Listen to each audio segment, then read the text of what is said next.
तीन युवक एभली ढंगरे गंजेई बेपार करथले आ सेमानंक ठारू एते परिमाण गंजेई जबत होइछि जाहाको सुनिले आपण मध्य आश्चर्य होइजिबे। पृथक पृथक स्थान रे चढ़ाऊ करिछि पुलिस।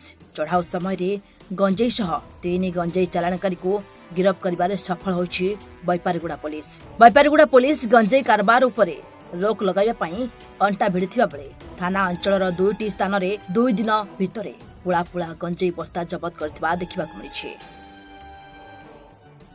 गोटे पटे गंजेई गछ कटा अभियान जारी रहिथिबा बेले आगरु अमल होई गच्छित थिबा गंजेई एबे बाहर राज्य को चोराचारण हेउथिबा बेले ताहाको मध्य पुलिस जबत करिबारे किछि मात्रा सफल होइछि।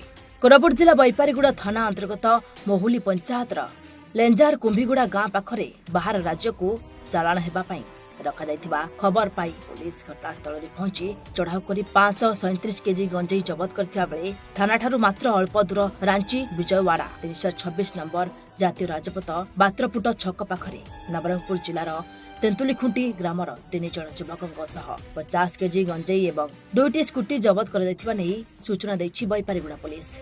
आज गंजेई माफिया 3 जन को गिरफ्त करी कोर्ट चालाण कर दैथिबा जणा पड़िछि।